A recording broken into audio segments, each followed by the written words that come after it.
Cândido, vamos tentar outra vez falar futebol? Vamos tentar, não está fácil. Parece que estamos a Chopin. Pá, mal. Isto é uma das vantagens de tu não teres nada por trás, é que um gajo tenta 3 ou 4 vezes até funcionar. Olha, estávamos a falar um bocado da tua carreira, e eu estava-te a perguntar, para começar, que tu, na realidade, do ponto de vista de formação, eras um jogador que prometia muito, não é? A malta falava-se muito do potencial que tu tinhas como jogador. Sentias isso enquanto estavas nas camadas jovens, que podias ser daqueles tipos que podiam chegar longe, entre aspas, tu chegaste longe, mas podiam chegar a mais alto no futebol? Sim, eu percebo perfeitamente a tua pergunta. Ela é justa e quase que responde por si mesma. Eu quando jogava na Sanjonense, que foi o meu primeiro clube, portanto, notei claramente que tinha alguma preponderância na equipa e algum destaque entre os colegas, portanto, fazia muitos gols aqui nos campeonatos distritais e pronto, desde cedo me habituei à responsabilidade do jogo. Era eu que batia os livros, as bolas paradas, portanto, número 10. Eras tu e mais 10. Eu mais 10. Portanto, foi desde uma idade muito precoce, enraizado em mim, a responsabilidade que eu aceitei, de braços abertos, de resolver, de acrescentar, de fazer a diferença. Pronto.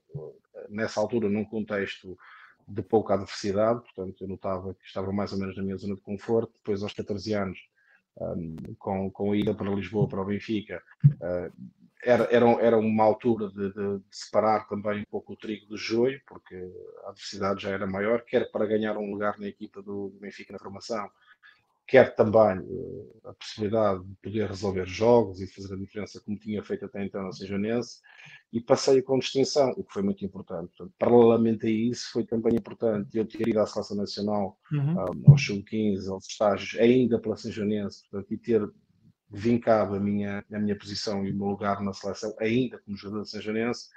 Depois, obviamente, representando o Benfica na altura e conseguindo rapidamente um lugar de destaque também no Sport Lisboa Benfica, pressuponha-se que desse continuidade a isso. Foi dando bastante continuidade na formação, em todos os escalões da seleção tive sempre algum destaque. Eu era um jovem com alguma capacidade técnica, muito irreverente, muito vertical, para né? o jogo. Muito vertical. Sim, rápido e agressivo no ataque ao espaço. Era também paralelamente a essas qualidades que por norma revestem os jogadores dotados. Eu tinha ainda, acho eu, fazendo uma análise a mim, uma capacidade competitiva, uma concentração no jogo, um querer. No fundo, era um jovem muito vivo, com um brilho no olhar muito ativo, muito sedento de protagonismo, e isso nessa idade, fazia com que os olhos caíssem em mim e me atribuíssem o destaque que eu acho que na altura era merecido. Pronto, e depois, combinando com o europeu de sub-18, fomos campeões europeus, fizemos um trajeto muito interessante, a seleção também era muito boa. A maior parte daqueles jogadores, ou aquela fornada de jogadores, que era minha, que era anterior, que também a que estava acima, fizeram belas carreiras, uns melhores, outros piores, mas foram sempre jogadores de futebol, independentemente do que ganhavam ou em que divisão jogavam. Portanto, sim, respondendo objetivamente, pressupunha-se uma carreira maior pela formação que eu fiz, sim. No fundo, a cara não bate a careta. O trajeto que eu fiz nos séniores é bom, mas aquele que eu fiz na formação pressupunha algo maior, é verdade. Sim. Olha, e há muitos miúdos que nos ouvem, miúdos entre aspas, que ouvem este programa, mandam mensagens a falar do facto que aprendem também muito com vocês, e eu gosto muito desta coisa de partilhar também aprendizagens, não é? Porque temos muita responsabilidade para a malta mais nova. Tu que tinhas de criança, eras um tipo que simpatizante com o Futebol Clube do Porto. Como é que te sentes? Como é que sentiste, e com 14 anos ir para o Benfica, como é que é esta gestão emocional? Porque nós, nessa idade, somos ainda muito mais fervorosos, não é? E temos muito mais aquelas quesilhas com os amigos. Como é que sentiste? Como é que geriste isto? Não é fácil, mas também é bom, não é? Rui, nós, mais adultos do que eu era na altura, temos a tendência de complicar um pouco as coisas. Foi. Até porque somos seres humanos mais complexos, somos seres humanos mais instruídos, com a capacidade de olhar para a fotografia e vê-la toda.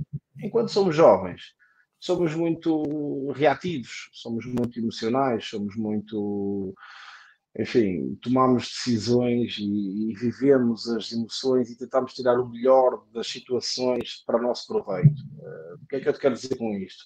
Na altura eu era um jovem de 14 anos que queria ser jogador de futebol, o meu clube era e é, e foi sempre o Futebol Clube do Porto. Portanto, eu vivia com o entusiasmo que os jovens vivem, o clube que começam a gostar, queria que o Futebol Clube do Porto ganhasse sempre, sonhava um dia em jogar para o Futebol Clube do Porto. Num ano anterior de ir para o Benfica, já contei esta história várias vezes, para não ser repetitivo, eu tive ali um dissador com o Futebol Clube do Porto, no sentido em que eu queria treinar e mostrar as minhas potencialidades, e me foi negada essa possibilidade. E é natural que eu tivesse sido, porque os clubes não estão abertos, acabem que chego lá com umas esteiras e, olha, eu sou muito bom e vocês vão ver. Não, aquilo requer um modus operandi até tu poderes ser inserido no grupo de trabalho, que não aquele que eu tentei. Portanto, e a resposta foi ríspida e isso marcou-me um bocado. Na altura, com 13, 14 anos, chorei. Ficou-me assim um bocado, também nesse sentido, ali algo marcado e recalcado, porque, pronto, eu andava na escola e dizia, não, o Porto é melhor, e depois às vezes enquanto estávamos a jogar, aí vai, não sei o quê, Domingos, paciência, faz esta finta e tal, passa para frente conto. Vivia, e os adeptos do Benfica faziam também isso em relação aos seus ídolos, pronto. Quando eu vou para o Benfica, isso ficou um pouco esfumado. Porquê? Porque eu estava muito feliz por haver clubes interessados em mim, portanto, aquele sonho que eu tinha de ser jogador de futebol tornou-se mais vivo, tornou-se mais real e mais possível. Tu chegas à realidade de um clube grande, seja Sporting Clube Portugal, seja Sport Lisboa Benfica ou Futebol Clube do Porto, tenhas tu o clube que tiveres, rapidamente és embrulhado pela dimensão destes clubes. Portanto, são clubes que trabalham muito bem, clubes que podem oferecer aos jovens tudo, quer dizer, a vinda de uma realidade em termos materiais da Sejanense muito precária, e chego a um clube como o Benfica a estrear material para treinar, portanto, a ter material personalizado, as marcas a querer-me patrocinar, enfim, quer dizer, também não é fácil de gerir. Era demasiado. Eu acho que se torna mais difícil de gerir, eventualmente, quando tu te tornas também mais adulto e complexo, porque equacionas todos os cenários. Naquela altura eu queria jogar futebol, eu queria mostrar que era bom, eu queria vencer todos os jogos e ser o melhor em campo em todos os jogos. Estava muito sedento de coisas, portanto, nunca e jamais eu iria ter a hipótese de representar os séniores do Futebol Clube do Porto com 18 anos se não tivesse feito o que fiz ao serviço do Benfica naqueles 3 anos, ou 3 anos e meio que tive ao serviço do Clube do Benfica. Aliás, o último jogo que faço no Benfica é o jogo que dita a minha ida para o Futebol Clube do Porto, quer dizer, que é um jogo soberbo que eu faço, também muito injetado por aquela coisa do amor-ódio. Caramba, vocês vão ver que um dia eu sou mesmo bom, como é que é possível vocês não me terem agarrado naquela altura? Perguntar-me, então, quando é que eu me deixei ir para o coração? Aos 18 anos, quando o telefone tocou, e eu tinha contrato profissional com o Benfica, portanto, e tive que responder sim ou não em 3 segundos. Queres vir ou não queres vir? Para o Norte? Pronto, aí nem quis saber quanto é que ia ganhar, aí foi o puro portista que vivia em mim, que quando espicaçava a sua parte emocional, respondeu, não, vou já, se quiserem vou já. E eu tinha algum destaque na equipa dos meus Benfica, algum até bastante, era um dos capitães, tinha sido capitão da seleção europeia de sub-18, portanto já tinha contrato profissional, à semelhança do Pepa, do Baião, do Jorge Ribeiro, irmão do Manis, quer dizer, havia ali, entre outros, Diogo Luís, portanto, alguns jogadores, o Moreira também, creio que já estava connosco. Portanto, aí sim... Isto também foi para os Salgueiros, não é? Sim, portanto, fui para os Salgueiros, mas eu percebia claramente que estava em caminho do Futebol Clube do Porto. Não vou estar aqui a negar, assim, a ser o falso profeta. Eu admito, fui para os Salgueiros, não estava lavrado em contrato, mas tinha a forte convicção de que bastava ser igual a mim próprio no pouco tempo que ia estar no Salgueiros e iria ter, não sei se na equipa B do Futebol Clube do Porto ou na equipa A, depois creio que foi também dentro da meritocracia que eu consegui ir para a equipa A, mas que tinha pelo menos a hipótese garantida, digamos assim, de poder ter uma oportunidade de mostrar o meu valor em relação à equipa principal do Futebol Clube do Porto. Olha, tu tendo feito a formação no Benfica e depois tendo passado para o Porto, notaste E tu chegaste ao Porto numa época eu já falei aqui com o Domingos e falámos um bocado da mística do Porto e já várias pessoas falaram disso, estou sendo portista, e eu não quero julgar os clubes porque aqui não temos muito esse princípio, portanto não me interessa muitos clubes, mas tu sendo portista e tendo esta mística do Porto, o primeiro jogo que fazes com a camisola do Porto é um momento incrível, não é? Com todo o respeito que o Benfica me tem, e obviamente tem a ti, mas é diferente, não é? Não,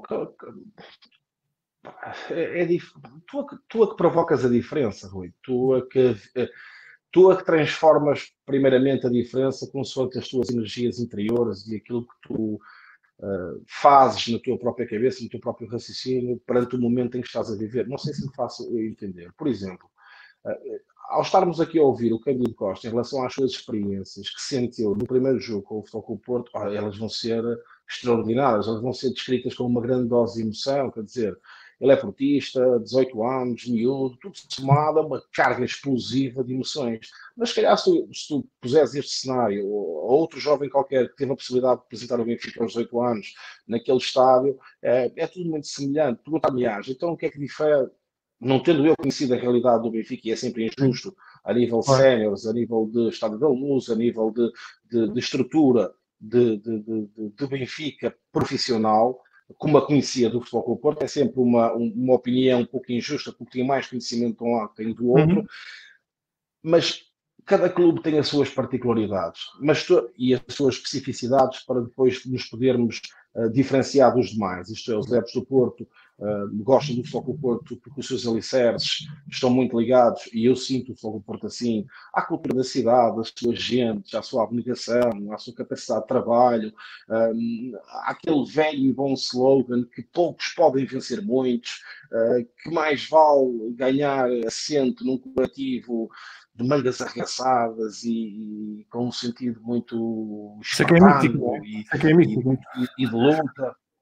Exatamente, quer dizer, tu, quando queres, por exemplo, eu acho que no Estádio do Dragão aplaude-se um carrinho in extremis, na raça, no esforço, no último segundo, a bola já saiu, mas o jogador vai lá ainda fazer um carrinho, aquela malta levanta-se como se de um golo se tratasse. E eu tenho a convicção que se calhar o Estádio da Luz já se porventura pode-se levar aqueles adeptos ao êxtase com uma finta incrível e a sair por 3 ou 4 jogadores e levanta o Estádio da Luz. Eu acho que o Dragão dá muito valor ao trabalho, à seriedade competitiva, ao profissionalismo extremado, enfim.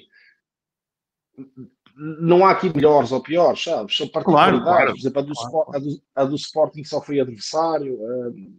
E destaco novamente que não conheço tão bem a realidade dos séniores do Benfica como conheço a do Futebol Clube do Porto, que por lá andei. Agora, todos eles são grandes, entende? Todos eles são grandes. E eu tenho a particularidade, quando cheguei ao Futebol Clube do Porto, aquele primeiro jogo não era para jogar, eu fui para a Supertaça com o Sporting, foi mesmo. Eu apenas fui convocado. E para mim já estava a viver uma coisa extraordinária, com uma ansiedade incrível. E permite uma expressão, eu sei que muita gente não tem mal nenhum. É uma expressão muito usada no balneário, eu estava tudo cagado, sabe? Estava tudo contente, sim, estava tudo contente, todo feliz, mas estava tudo cagado. Estava a olhar para aquilo, para ver aqueles ídolos todos ali no balneário, aqueles jogadores monstruosos, com o nome já feito, da mística, aquele balneário que nós tínhamos ali no Estado das Antas que era incomparável, meu, parece que tinha sido desenhado para ficar mítico, não era velho nem novo, uma arquitetura assim meio estranha, pesado, com história, sabes? Era assim um balneário, depois tinha assim uma santa para os jogadores mais religiosos, os acessos, era assim um balneário forte, era um túmulo, sabes? Era um covil. E estava muito bem pensado nesse sentido. Depois o próprio jogo em si, o facto de termos o Sporting nesse jogo e ser um troféu em causa, e depois também, porque o Capucho lesiona-se no aquecimento, portanto, e de repente aparece lá o adjunto, o Rodolfo, o adjunto do Fernando Santos, a dizer, miúdo, tira o fato de treino, vais ter que ir lá para dentro, o Capucho rasgou. Pá, imagina, não é? 50 mil já estavas cagado nessa altura? Uma coisa é tu jogares na equipa B do Futebol Clube do Porto, outra coisa é tu jogares nos Júniores do Benfica, outra coisa é tu representares o Futebol Clube do Porto. E naqueles segundos ali que eu desci para me juntar ao restante equipa, nós aquecíamos ali no campo número 2, atrás do Estado das Antas, E eu lembro-me que estava a fazer o trajeto com o Rodolfo ao meu lado e estava aí ter com a equipa que ia entrar a titular na partida. Epá, eu fiz mil e um filmes na minha cabeça. Eu assim, Jesus, as pessoas vão me ver a entrar no 11 do Futebol Clube do Porto. Ui, eu vou ouvir aqueles ecos de jogos grandes. Aquele broar, sabes? E todo eu era emoção, todo eu era sinestesia, todo eu estava sedento de coisas, de perguntas a mim próprio. Portanto, tudo aquilo que meus colegas me diziam, como eu estava tão ansioso e tão sedento de coisas que não estava habituado àqueles palcos. A coisa que eles me diziam, oh, miúdo, vai com tudo, que aquilo entrava em mim como se fosse uma ordem, um decreto, sabe? Não, está descansado que eu vou por cima deles e graças. Pronto, e foi um momento interessante na minha vida. Nós acabamos de ganhar essa supertaça. Foi uma entrada a choque, mas que resultou num teste positivo para mim. Foi também importante para depois eu desanuviar um pouco daquela pressão de representar um clube grande como o Futebol Clube do Porto. E pronto, depois seguiu-se aquele trajeto. Olha, fazer aqui um bocado de pausa na tua carreira, já cá voltamos. Qual é que é o futebol que te apaixona? Qual é o futebol que me apaixona? Estás a pôr aqui o futebol inglês, o futebol italiano, assim? Mas não, o jogo, o treinador, o estilo. Eu digo sempre, olha, eu vou dar um exemplo. Já disse aqui várias vezes, o futebol que me apaixona é o Klopp de Dortmund e aquele rock and roll do Dortmund. O futebol do Zico de 82 do Brasil. Esse é o futebol que me apaixona. Qual é que te apaixona? Eu gosto de vários, sabes? Eu sou muito. E se calhar também por isso é que me é concedido algum tempo de antena, não sei. Tu deve ser porque percebes alguma coisa. Sim, mas mais do que perceber, eu sou muito curioso, sabes? E tenho uma particularidade comigo que é retirar o melhor das pessoas, o melhor do jogo. E o melhor do jogo, eu gosto muito de ver uma equipa com um sentido ofensivo bastante vivo no jogo, com dinâmicas interessantes ofensivas, que eu percebo claramente porque andei 14 anos ou 15 anos como profissional, fora os outros como formação. Foi trabalhado por todos os treinadores, portanto eu noto claramente se aquilo é padronizado, se foi ensaiado no treino, que jogador é que veio dentro para atrair, qual foi o que foi buscar o espaço. Eu estou a ver o jogo e estou a ver isso tudo, porque andei lá dentro e às vezes alguns continuam e a estratégia é a mesma. Portanto, só que eu não te consigo dar uma resposta estanque, mesmo daqueles treinadores que me orientaram, porque era tão maravilhoso ser treinado, por exemplo, pelo Fernando Santos, que dentro do padrão de jogo que tinha, por exemplo, como ele aprofundava aquele padrão de jogo simplicista, mas que depois tornava complicado, porque era tão by the book, Sim. que se tornava complicado porque era tão fidedigno, entendes? Era fiel. Não havia ali grandes panóplicos. Era muito rígido, não era? Muito rígido. Era rígido, mas fiel. Entende? E tinha o seu encanto, e tem o seu encanto aqueles sistemas mais ociosos, mais parados, mais previsíveis, mas que ainda assim, se tu os cumpris religiosamente, claro, também ganham. Tornam-se bons. O 4-3-3 do João Ferreira no Braga também era maravilhoso, com todos aqueles exercícios. Nós havíamos aquele treino à quinta-feira, e já fazia isso na seleção connosco também. Nós tínhamos um treino que ele montava o 4-3-3 no relevado e depois a jogada saía pelos centrais através do guarda-redes, não havia oposição, e a partir do momento que a bola entrava no lateral, seja direito, seja esquerdo, o João Ferreira gritava 1A, quase como se basquete se tratasse, e saía 1A, essa jogada. E depois havia 1A, 1B, 1C, 2A, e cada uma significava. O 2A, o extremo vai, recebe na frente do ponta de lança, o 3B, agora não me lembro de uma forma fidedigna, mas na altura conhecia religiosamente.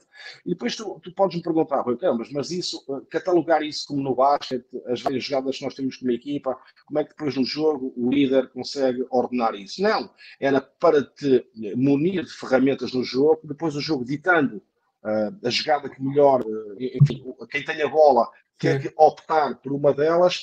O que importa é que cada um percebesse que se o meu movimento é este, pressupõe que a jogada seja esta, entende? Claro. Sim. Estava padronizado. Mentais também.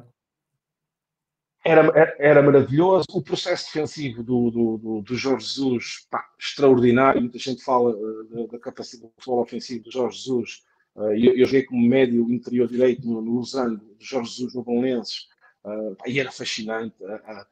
A forma como, por exemplo, e até aí eu já tinha 26 anos, já tinha citado o Fernando Santos, pelo Mourinho, e esse 4-4-2 losango do Jorge Jesus, quando ele trabalhava, era fabuloso. Por exemplo, na saída organizada, do ataque organizado do adversário, aqueles dois ponta-lança do 4-4-2 em losango, os nossos dois pontas-lança, um a pressionar o central que tinha a bola, o outro a fazer um movimento para que a bola não tornasse a sair desse central, mas depois, obviamente que se o avançado conseguisse roubar a bola ali, era ótimo, mas naturalmente era difícil e porventura era mais vezes que não conhecia. A jogada já estava ditada, portanto já não havia forma de haver variação de flanco e então o avançado só pressionava o lateral esquerdo, se a bola fosse para lá, até ao meio campo. Sim. Mesmo que tivesse legítimas aspirações de o apanhar ou de penetrar na bola, chegava ao meio campo e parava. Puro e simplesmente parava. Os nossos gritavam nos treinos: paras, mas é que paras mesmo, era o Dadi.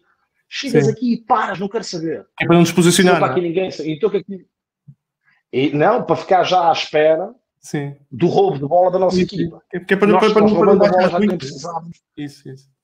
Exatamente. Era o Dadi e o Garcês, por exemplo. Depois veio o Helder no Concat, mas na altura era mais o Dadi e o Garcês, depois o Maião também. Suponhámos que o Dadi pressionava o lateral esquerdo, deixava até o convidado a fazer a viagem depois na linha do meio campo, e ele ficava ali, que se juntava depois outro avançado para avolumar ali os jogadores. Obrigava naturalmente o central a vir encostar-se ao Dadi e o outro central a vir se encostar ao nosso ponta-lança. Ora, eram 2-2. O médio interior direito, neste caso, que era eu, largava o meu médio, saía na pressão, responsabilizava-me por esse lateral, e o trinco largava também, por ventura, o número 10 da equipa adversária, e ele aqui ia pegar no meu médio que eu larguei e vice-versa. O Zé Pedro largava o médio dele, do lado contrário, e vinha pegar no número 10 por ventura por dentro. Certo. Perdão, Rui? Mantinha sempre a estrutura, né? Não te posicionavas.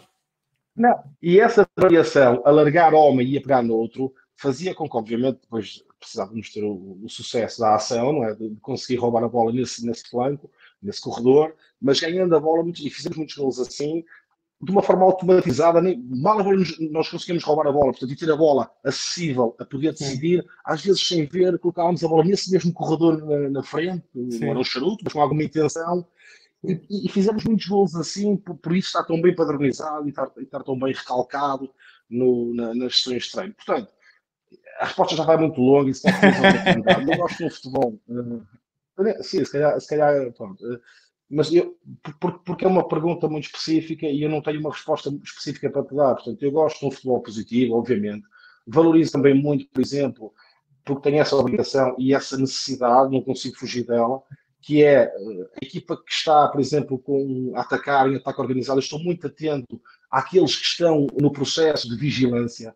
Para mim é muito interessante ver aqueles jogadores que não estão na ação direta, onde a câmara está, mas o que é a forma como eles estão a posicionar e a preparar para a perda da bola ou para quem está, enfim, a tentar também que assim, o jogo sem bola, os jogadores inteligentes. Eu gosto muito da equipa que, mesmo que não esteja na parte mais divertida do jogo, está na parte mais intelectual e na parte mais tática, eu valorizo muito isso também. Gosto, por exemplo, de ver um jogo de futebol, obviamente pode se tornar mais aborrecido, mais cínico, mas caramba, que mérito que eles têm também de predispondo-se a ser uma equipa mais defensiva, mais fechada, mais coesa, e se calhar isto aqui associa-se muitas equipas pequenas contra as grandes.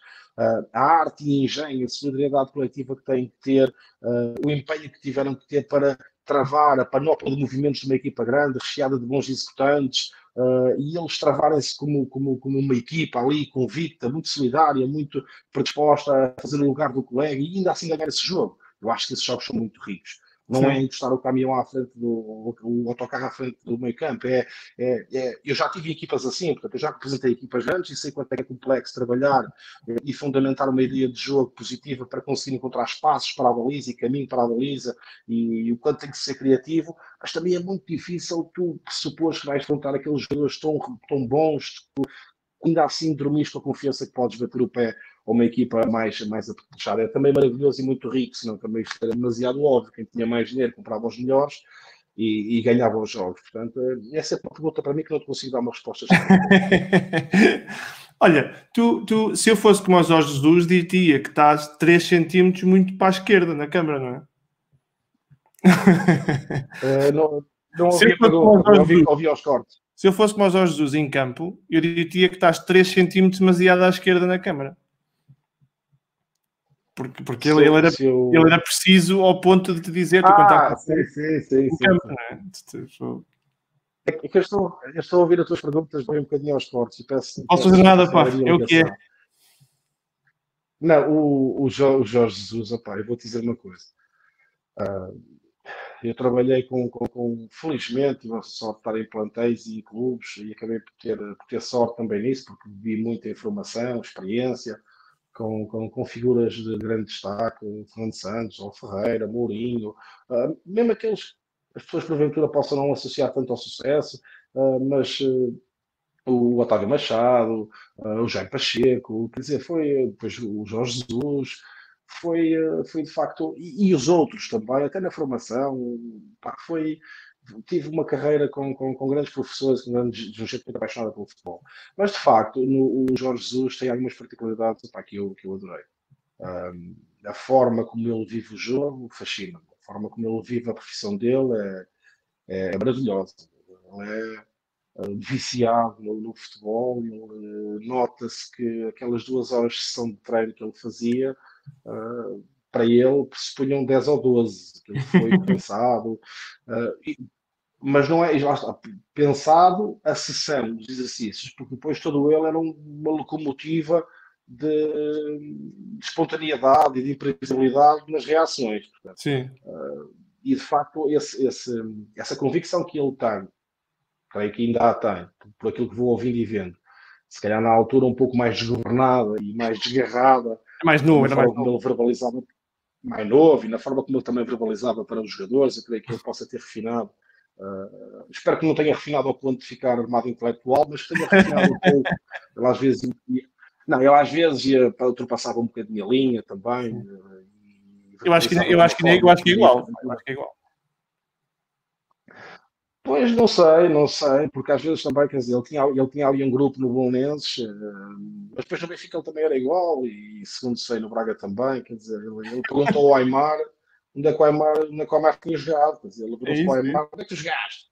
Quer dizer, isso é porque ele era igual. Mas ele era muito perfeccionista, era ao pormenor, portanto, e eu a dada altura, eu e os meus colegas se calhar achávamos que aquilo era demasiado, como ele nunca largou essa convicção, nós aceitámos-lo e percebemos que se calhar era tão importante para ele ter a convicção de que nós estávamos a valorizar o centímetro, como se calhar também era mesmo importante para nós valorizar o centímetro. Claro. Eu sou daqueles que dei para esse peditório, disse assim, bem, se ele me diz todos os dias, tem que ser aqui e não aqui, e às vezes a diferença era 1 centímetro, isto de facto pode ser importante, portanto, e eu ouvia, aceitava e procurava fazer como ele dizia, né? Que era sempre muito difícil, porque às vezes eu ia à linha cruzada e ele dizia, fica com a bola. E a seguir ficava com a bola, ele cruza a bola.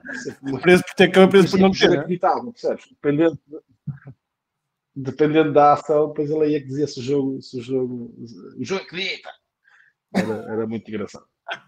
Olha, e falaste do Jorge Jesus, para jogadores novos, um treinador como o Jorge Jesus, desse tipo de agressividade, e eu digo agressividade positiva, né? Não estou a dizer que ele é um treinador agressivo do ponto de vista negativo, é preciso ter estofo para lidar com treinadores desses, não é? Por causa disso, porque é exigente, não é só o treino, é em todo o jogo, ele é muito entusiasta e nem sempre a linguagem é fácil. Eu lembro que havia jogadores que falavam, acho que era o Ola Jonan do Benfica, que dizia que ele não conseguia jogar com Jesus por causa daquele ritmo do Jorge Jesus. Como é difícil, não é? Ter estofo para isso. Os jogadores de futebol, por norma, quando são mais novos, são muito orgulhosos, são muito vaidosos, são muito sensíveis, diria assim. E isto não é pejorativo, nem no sentido negativo. É normal, quer dizer, aos 17, 18 anos fazem contratos profissionais, ganham um bocado de dinheiro, chegam à porta da discoteca, são convidados a entrar à frente da gente, conduzem o carro da moda, namoram com as raparigas bonitas. Eles enviaram uma mensagem social de que eles são uma espécie de deuses, portanto, e os empresários à volta deles e tudo aquilo que brilha, aparentemente brilha, embora o catavento também esteja em cima do prédio e não conta nada para a solidez da obra. Mas neste caso, a própria sociedade também é um pouco culpada. Envia uma mensagem aos jogadores, já tem uma moral tremenda, porque de facto os gajos são mesmo deles, não é? Chegam ao restaurante a ser de mesa para eles e as pessoas tratam-nos com carinho e com admiração. Pronto, e o jogador, há alguns que não têm o estofo emocional que se já podiam ter, ou começam a ficar, enfim, endeusados. E depois apanhar um treinador como Jorge Jesus, ele traz-nos à terra, quer dizer, todos os dias verbaliza todo tipo de situações, não ao ponto de ofender os jogadores ou de os tratar mal, enfim, mas chateia-os, perguntam-se onde é que ele jogou, como é que é jogador de futebol, nem sabes caminhar, como é que é possível, quer dizer, esse tipo de coisas que, para esse tipo de jogadores, quer dizer, à frente do outro grupo de trabalho é difícil às vezes aceitar. Mas tu só tens esse. Porque o jogador, obviamente, tem esta parte do endeusamento, mas também tem uma grande capacidade de trabalho, sabes? As pessoas pensam que. As pessoas, não são todas, mas algumas pessoas têm uma ideia dos jogadores de futebol de alguma vida facilitada. É Malandros, verdade que não o que eles ganham lhes permite ter acesso. Sim, o que eles ganham permite-lhes ter acesso a coisas materiais que, se calhar, para a maior parte de nós, demora muito tempo a as conseguirmos e envolve um projeto muito grande. E eles podem as fazer por impulso, porque têm um ordenado fantástico. Mas a profissão de futebolista crava, crava muitas coisas positivas. A capacidade de se habituar ao espírito de sacrifício. O corpo foi é? feito para caminhar, quando muito, não foi feito para correr, e foi feito para correr porventura de vez em quando. Foi Sim. feito para correr de uma forma controlada, não para quando não me apetece, corre na mesma. Estás sempre no Ou para limite. quando não estás, ou para quando não estás tão habilitado à ação, teres que a fazer a mesma. Por isso é que se nos rasgamos, nos ferimos, nos esgotamos. Portanto. E o jogador, desde uma tenra idade, é-lhe incutido um espírito de aceitação pelas ordens superióricas, pela capacidade de trabalho, pelos horários, pelo bom cumprimento dos horários, pelo sentido de grupo, por todos diferentes, todos iguais, o direito à diferença. Portanto, há aqui muitos valores positivos que o jogador de uma tenra idade consegue adquirir no desporto, não é só no futebol. Pronto. E onde é que isto vai entroncar com a questão da severidade dos treinadores, nomeadamente de Jorge Jesus? Tu, quando chegas às mãos de um Jorge Jesus, já tens muitas experiências de outros treinadores. Uns, se calhar, menos, outros até mais, Uhum. daquela explosão de emoções e de forma de verbalizar. E a grande maioria aceita porquê? Há uma grande dose, na minha opinião, de yes man dos jogadores. Uhum. Alguns são revolucionários, mas é-te incutido na formação e tu tens que ouvir e calar, tens que ouvir o treinador e calar, tens que aceitar. O Portanto, chefe. e o jogador habitua-se a isso. Habitua-se a que, por muita vontade que tenha de discutir ou de fundamentar a sua opinião, mais vale aceitar. Mais vale aceitar. Obviamente que os tempos também vão mudando e hoje os treinadores estão mais instruídos também para o diálogo, estão mais suscetíveis também para ouvir a outra opinião, independentemente do valor que lhe dão ou do que é que retiram dela, ouvem e alguns até aceitam, outros até mudam de opinião ou convergem com a sua.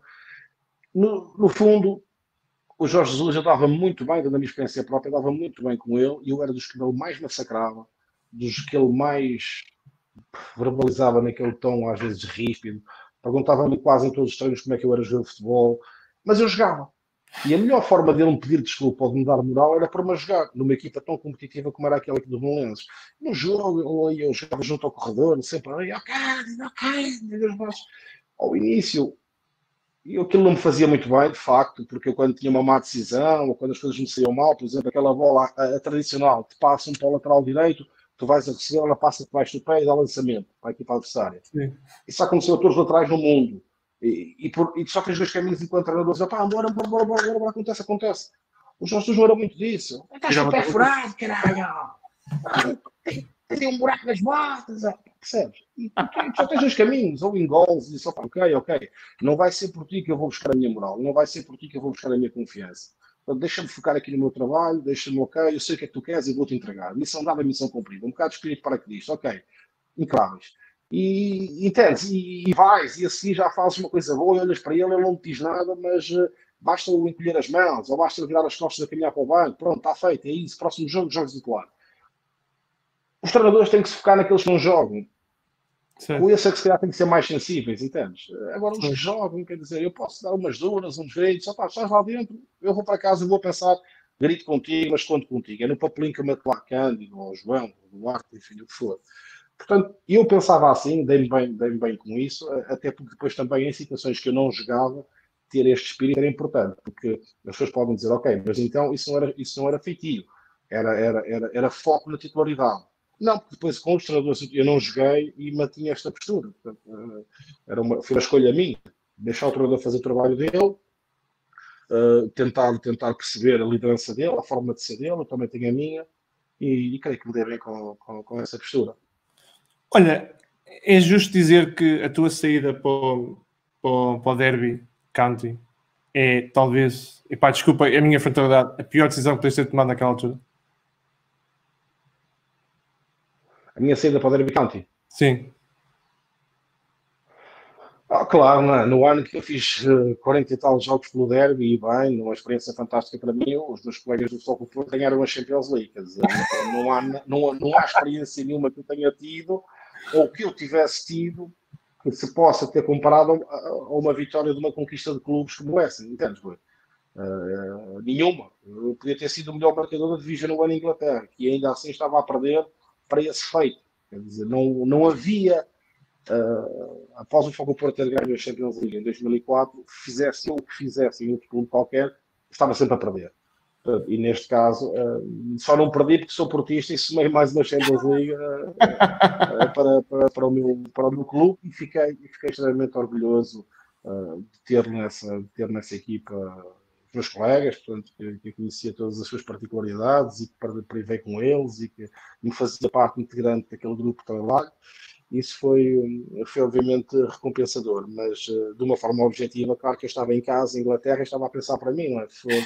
Como é que é possível, pá, estar aqui, uma vida às vezes é terrível, não é? Pedir para sair, para jogar mais, para ter uma oportunidade, jogando mais, que as pessoas olhassem para mim com outros olhos, e perco uma Champions League. Mas lá está a ver, isto é a lei da vida, quer dizer, se calhar toda a gente nos possa estar a ouvir, perguntar-se-ão se tivessem a oportunidade de mudar alguma coisa no seu percurso, não tinham optado de forma diferente, e percebem que se calhar tinham outro destino,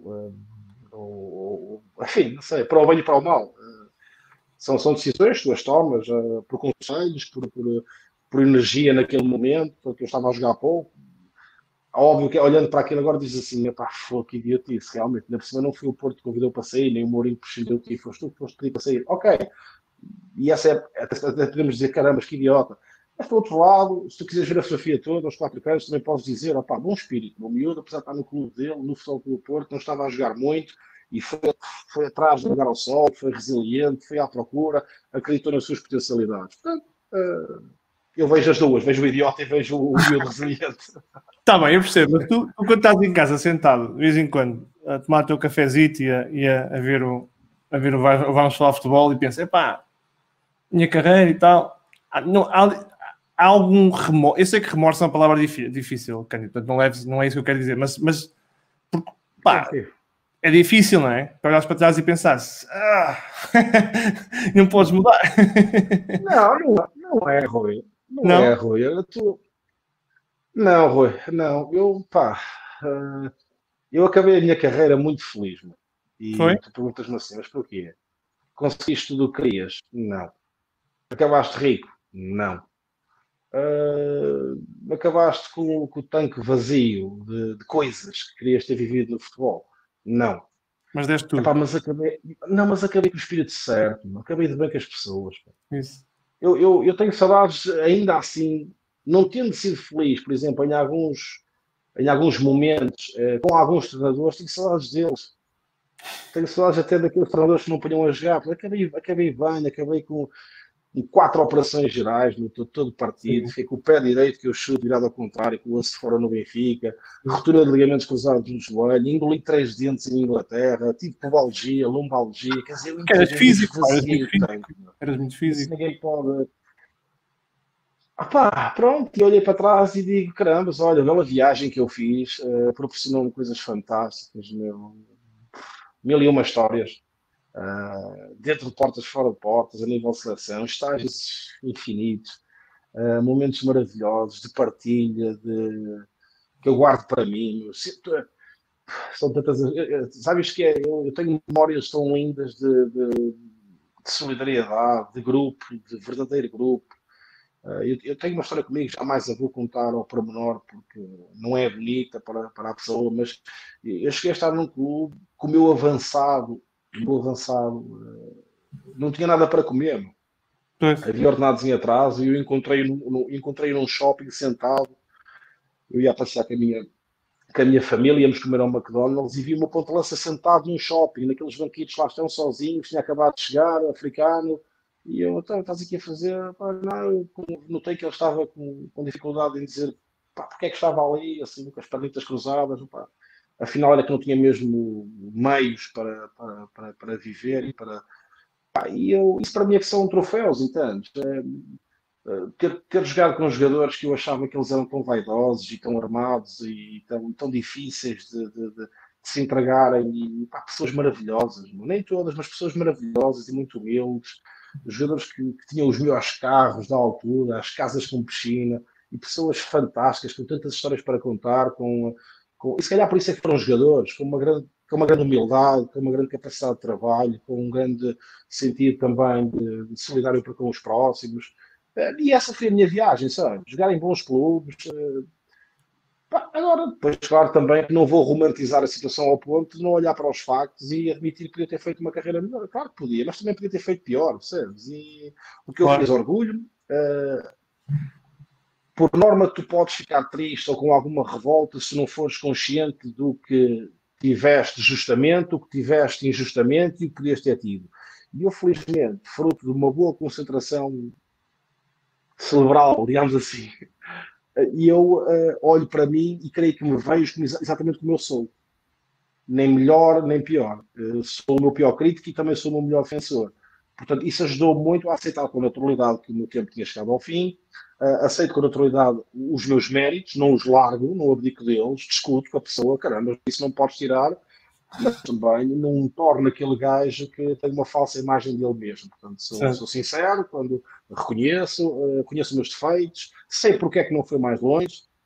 Comecei na passita, que é um erro, comecei a fumar meus cigarros, algumas saídas, comecei a deixar de fazer tantas repetições como fazia, de quando eu, enquanto miúdo, se calhar ou estava na discoteca e nos bares, eu estava a treinar, ia subir as serras e pediam para fazer 100, fazia 500, e eu não era tão bom no pé esquerdo e treinava com o pé esquerdo, só me cansavam, e trabalhava o meu corpo.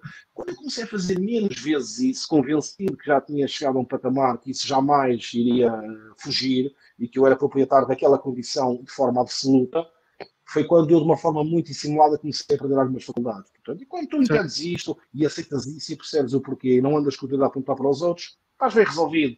A vida anda para a frente, tens muito a aprender com os outros, e eu, felizmente, sou uma pessoa assim, gosto muito de aprender com os outros, tenho a certeza absoluta que não sou melhor em nada, sou razoavelmente bom, se calhar, em algumas coisas, tenho o meu mérito também, mas já não compro a ideia de que eu sou melhor em alguma coisa nesta vida. Eu não sou. Há sempre alguém bastante melhor que eu. E, portanto, estou sempre muito sedento de informação também das pessoas, de coisas que as pessoas não possam dar. Gosto de aprender. A minha vida não acabou aos 30 e poucos anos. Claro. Fui acabar os meus estudos, mudei a minha vida para estar adequada à vida que eu tenho hoje. E para a frente é que é, como a minha mãe diz, para a frente é que é bola. Olha, e já vamos Agora caiu-me aqui o meu a isso. Aí, Cândido, estás aí vivo? Já voltamos à tua vida pós-futebol. Caiu-me aqui o... Eu vi. Acho que é uma história engraçada do pós-futebol. Engraçada entre aspas, acho que é uma experiência que as pessoas devem conhecer. Mas eu gostava de perguntar tens muitas saudades do futebol? Tens muitas saudades do balneário, dos jogos? Sentes essas saudades? Sinto, quer dizer, nunca mais nada foi igual, não é? O futebol andas uma semana inteira naquela semi-pressão, ou naquela pressão, os jogos era sempre escaldante, durante a semana andavas ali morno. Agora andas na rua, quando muito no Cândido Costa TV, que jogou no Porto, mas não tens uma prestação que te avalie. Quer dizer, eu por acaso vou buscar um bocado isso à televisão, sabes?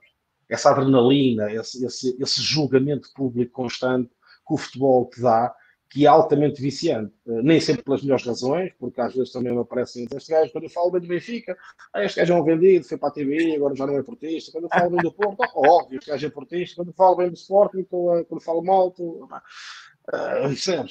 mas fazer diretos, eu podia buscar um bocadinho dessa adrenalina pré-jogo que eu sentia, aquela ansiedade, a paixão direta, se eu ser aqui uma grande calinada, esta é uma barraca do caralho, então exige-me concentração, exige-me foco, exige-me planeamento, exige-me estudo, E isso deixa-me satisfeito. Agora, não há nada como o futebol. Chegar ao balneário, estar logo na palhaçada com os colegas, ir para o treino, desfrutar daquilo, competitividade, choque, coisas boas, coisas menos boas, finalização, poderes, tantas bolas ali no campo, pá, exercícios, decorares o teu papel, competires pelo lugar, depois chegar ao jogo, entrar, ouvir aquela música, os adeptos, as claques rivais, tu ouvires aquilo, tu fazes parte integrante de um verdadeiro jogo de futebol, depois ires à rua, o jogo correu bem, chegas ao restaurante, as pessoas, é grande cândido, é exibição, corre mal, essa vida na corda bamba, sabes?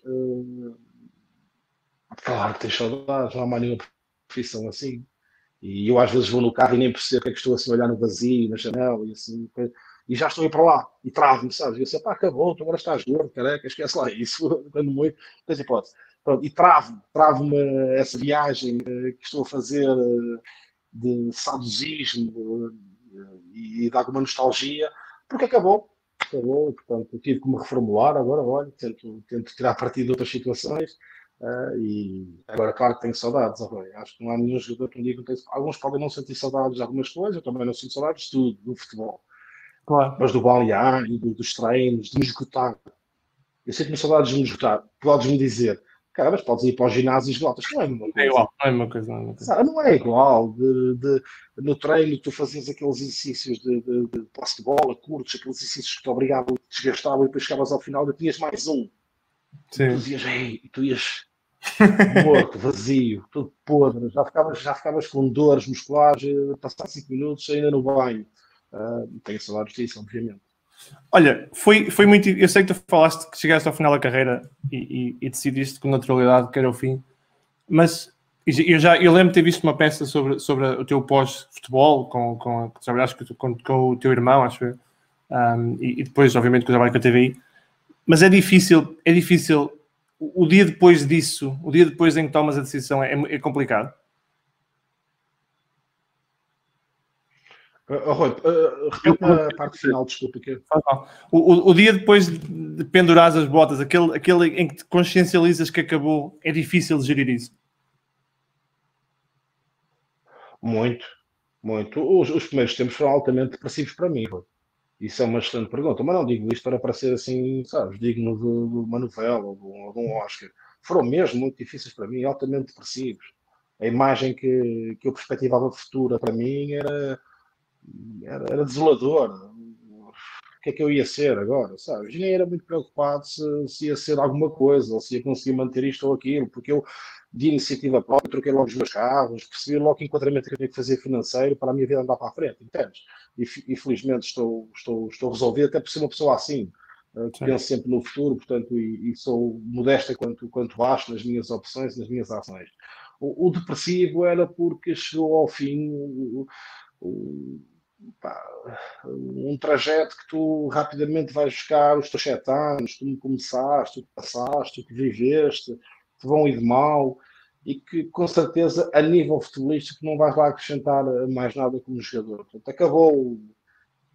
E pá, eu juro-te, se calhar a primeira vez que até falo nisto, os primeiros, eu que sou uma pessoa bastante divertida, que estou a fazer rir os outros e tenho uma aceitação da opinião geral sobre mim bastante positiva, digo eu, Acho que sim. não reajo mal às coisas, foi muito duro para mim. Foi muito duro para mim. Eu lembro-me que acordava e sentia-me triste, e isso é muito raro em mim. Estás bem, Cândido? Isto é o meu momento de alta definição, sabes? Não, estou bem, mas foi a única altura da minha vida que eu me senti assim, com esta doença entre aspas, de depressão, e não conseguia sair assim um bocado daquela tristeza, porque depois tu não deixas só de jogar, tu deixas um monte de coisas também. Eu percebo. Deixas de ter um rumo, deixas de ter a crítica, quer dizer, quem não é visto não é lembrado.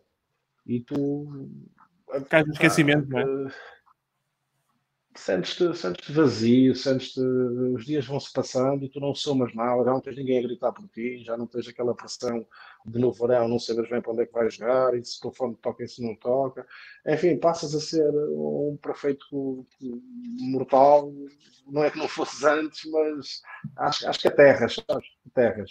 E depois vês as opções de trabalho e no momento, vou falar no momento a frio, atenção, que depois eu fiz todo um reformular, digamos assim, de perspectiva e hoje estou extremamente feliz com o que faço e faço muita coisa. Não faço só comentário, faço muita coisa, trabalho muito. E portanto, enfim, respondendo, Rui, foi muito difícil e um pouco depressivo para mim esse período. Achas que, e se não percebes alguma coisa, pergunta, eu repito, não tem problema, mas achas que há pouco, o Tarantino está a fazer agora um trabalho fantástico no Rio Ave, não, o Tarantino do Rio Ave está a fazer um trabalho fantástico de suporte aos jogadores e trabalho com os jogadores. Achas que ainda há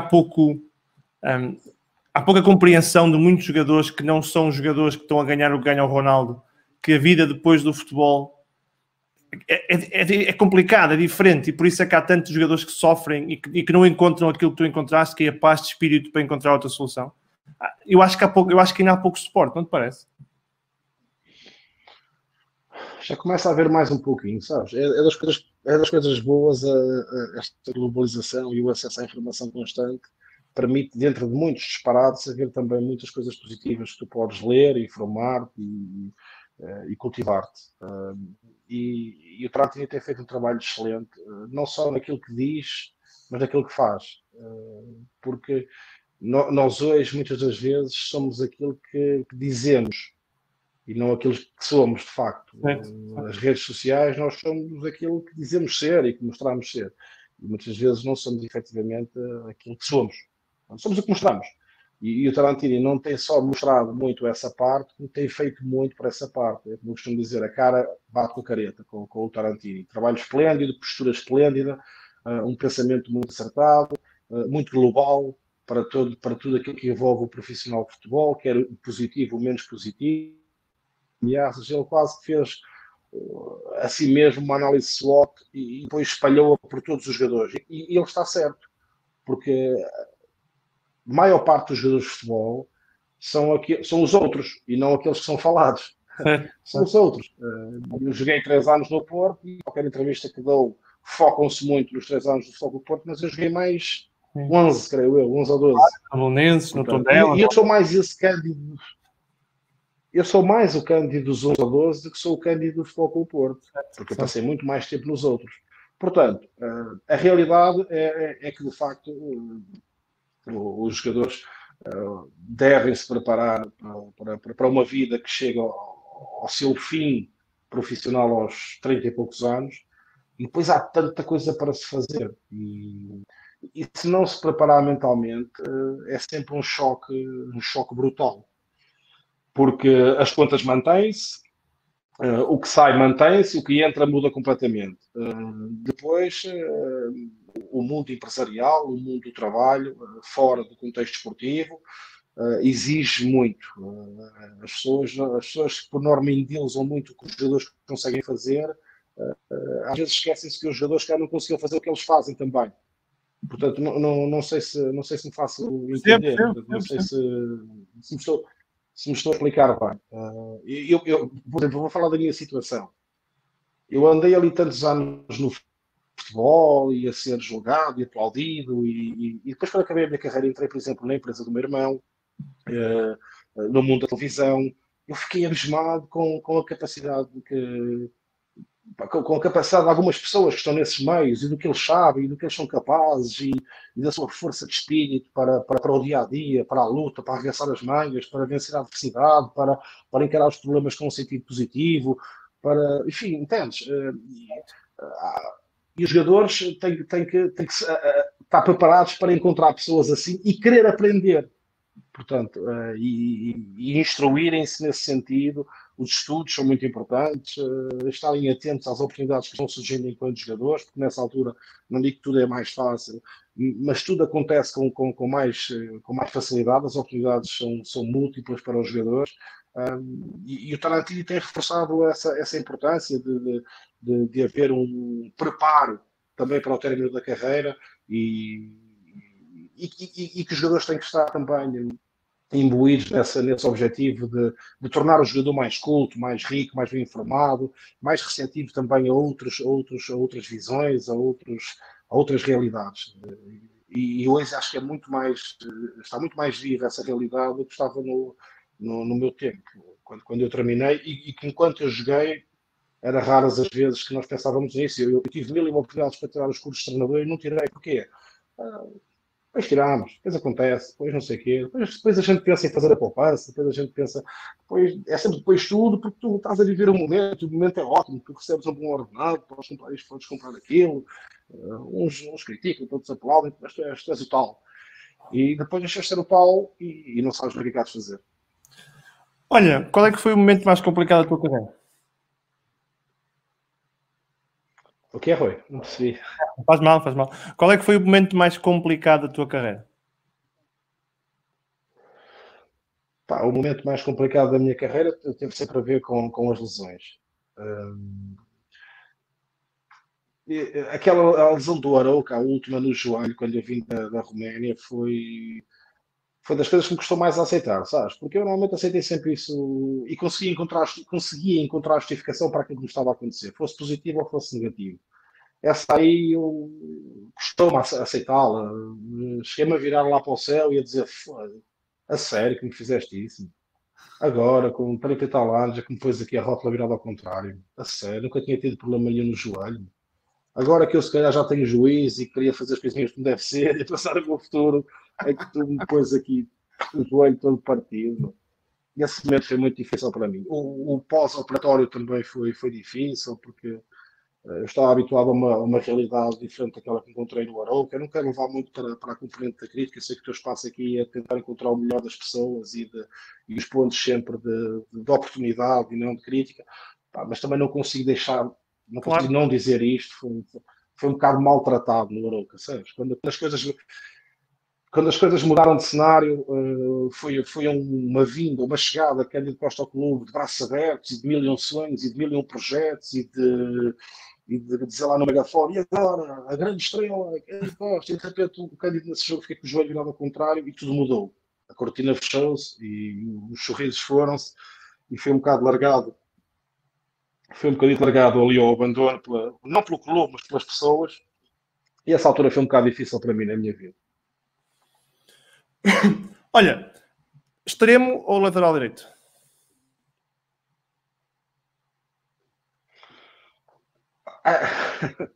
São duas perguntas. Tens originalidade nas perguntas. Extremo ou lateral direito, certo? Certo. Vou para o melhor. O lateral direito eu acho que foi um bom decente.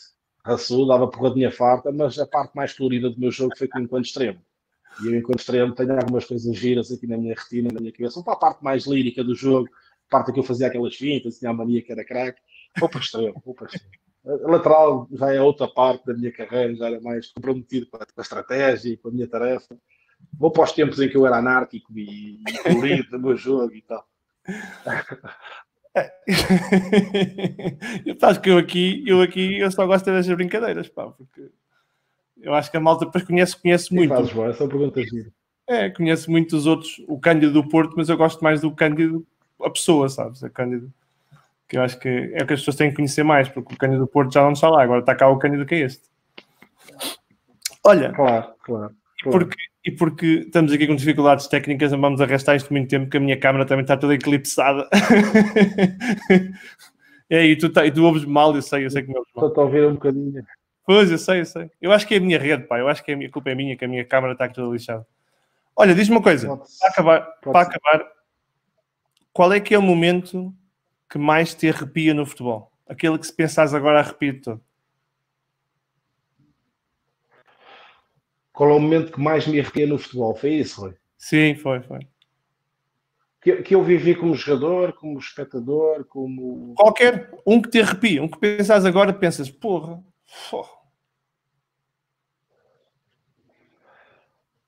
Opa, esta minha resposta tem muito a ver com o facto de eu o conhecer, entendes? E de não estar à espera daquilo. Aquele momento que eu, mesmo tendo sido jogador, ainda o era na altura, e até a um nível alto, que me levou naquele momento a não o perceber. Quando tu não o percebes, tens duas reações logo, ou de estranheza ou de grande alegria. Opa, e foi de grande alegria, mas ao mesmo tempo de estupefação. Porquê? Porque eu não conhecia, eu não perspectivava aquilo conhecendo o intérprete. Sim. Que foi aquele penalti à Panenka do Postiga. Eu lembro que estava na cozinha. Pá, e eu fui colega do Postiga muito tempo, nós fomos colegas de quarto um monte de vezes, continuámos a falar, somos amigos, era um riso, Cândido e Postiga. Ele sai para o Tottenham, eu saio para o Derby County. Pá, aquilo era uma dupla de unha e carne. Portanto, eu conhecia bem o Postiga na privacidade, na palhaçada, fizemos 1001, grande gajo, que é o Postiga, é formidável. E eu achava que o conhecia por inteiro. E ele, quando me faz aquilo, eu lembro-me que fiquei, pá, disseste um momento que eu digo, pá, eu fiquei assim, pá, ele fez isto, meu. Como é que este gajo fez isto, meu? Sujeito a correr mal, pá. O que é que lhe passou? O que é que o invadiu para o Postiga, que é o Postiga para todos, mas para mim era o Postiga, mamãe o Postiga, lhe dar aquela subtileza, aquele gesto, pá. Eu sou obrigado a dizer que esse momento é um momento que às vezes tornam a ver e digo assim, pá, foi a rir. Repara a cara do Deck, quando ele faz aquilo, até o próprio Deck diz, pá, o que este gajo tem que fazer? Eu acho que esse momento é delicioso. Eu já o discuti com o Postiga, eu sei lá, eu vou-lhe dar uma... O gajo era grande para caraças. Eu vou-lhe dar, eu tive um momento indeciso, eu vou-lhe dar uma panenca. E deu-lhe uma mega panenca na bola, aquilo foi uma coisa mesmo que ainda hoje me deixa assim com aquele pá. Tu falaste. Cândido, grande abraço. Muito obrigado. Isto aqui é falar de futebol, assim vale a pena. Futebol, de emoções, de pós, de antes, de durante, do que é que se sente, de espetáculo, Ruizito. Mantém isto, que é bom. Obrigado. Como é que é, malta? Curtiram o episódio? Vamos falar futebol 10. Não se esqueçam, é subscrever aí o canal em baixo, tem o botãozinho. Mantenham-se em contacto connosco, recebam notificações quando sai um episódio novo. Podem também seguir-nos no Instagram, podem contactar, sempre disponível para falar, sempre disponível para discutir futebol. Eu gosto mesmo de futebol, portanto podem sempre falar connosco no Instagram. E partilhem o site, partilhem o YouTube, metam mais malta a ouvir. E vamos garantir que há muita mais malta a ouvir falar futebol e acima de tudo a falar muito de futebol. Vamos falar futebol 10, Rui Pedro Silva, um grandíssimo abraço.